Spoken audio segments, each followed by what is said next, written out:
Covid के दौरान न केवल देश के 25 करोड़ से अधिक बच्चों की शिक्षण स्तर में कमियां आई हैं, बल्कि उनकी मानसिक स्थिति पर भी बहुत दबाव पड़ा है।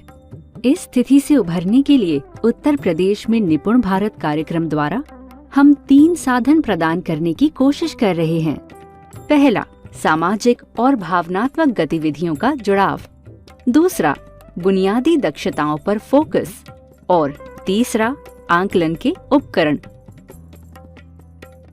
पहले समाधान में हम देखेंगे कि किस तरह सामाजिक एवं भावनात्मक जुड़ाव को शिक्षण योजना में पिरोया जा सकता है।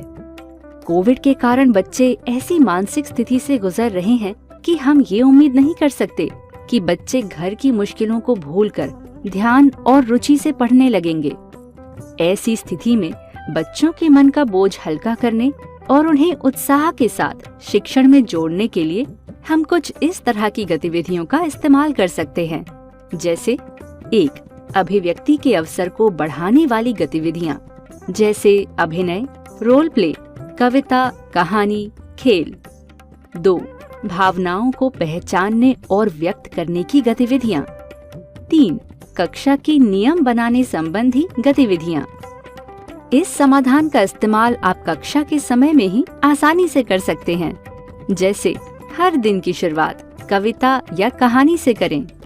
सप्ताह के लेखन कार्य में इन गतिविधियों का इस्तेमाल करें। कक्षा के शुरुआती 5 से 7 मिनट में इन गतिविधियों का इस्तेमाल करें। हमें कक्षा में इन गतिविधियों को आसानी से करने में सहायता के लिए ये सारी गतिविधियां हर दिन के पाठ में दी गई हैं, जो आप निपुण भारत के भाषा की संदर्शिका में पा सकते हैं। अब अगले समाधान की ओर बढ़ते हैं, बुनियादी दक्षताओं पर फोकस। मैंने पाया कि अधिगम की क्षति के कारण कक्षा 2 और 3 के बच्चे शायद कक्षा 1 और 2 में सीखे जाने वाली दक्षताओं को उतनी बेहतरी से नहीं सीख पाए। क्या आप भी अपनी कक्षा में इस समस्या को देख रहे हैं? इस मुश्किल को ध्यान में रखते हुए निपुण भारत द्वारा वार्षिक योजना में कुछ बदलाव लाए गए हैं। कक्षा 2 में कक्षा 1 और 2 की मुख्य दक्षताओं पर काम किया जाएगा। कक्षा 3 में कक्षा 1, 2 और 3 की मुख्य दक्षताओं पर काम किया जाएगा। जैसे कक्षा 3 के बच्चे गणित में 3 अंकीय संख्याओं से जोड़ या घटाव सीखने से पहले 2 अंकीय संख्याओं से जोड़ या घटाव और 1 से 9 तक की संख्या का जोड़ या घटाव सीखते हैं। निपुण भारत की संदर्शिका की वार्षिक योजना में ये बदलाव किए गए हैं। ये संदर्शिका और उसमें दी गई योजनाओं का इस्तेमाल कर हम विश्वास पूर्वक सभी बच्चों को न केवल उनके सीखने के स्तर के अनुसार सिखा पाएंगे, बल्कि उनके स्तर को भी उभार पाएंगे। तीसरा समाधान है शिक्षण के स्तर को पहचानने के लिए आंकलन उपकरण का इस्तेमाल।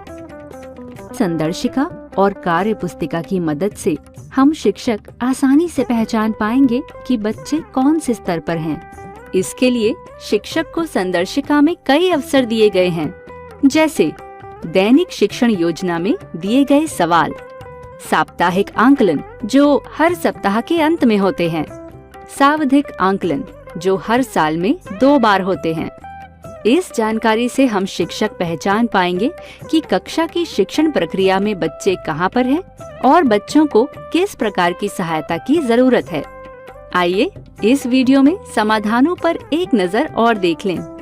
उम्मीद है आप भी मेरी तरह इन समस्याओं के समाधान पाकर कक्षा में इन्हें इस्तेमाल करने के लिए उत्साहित होंगे।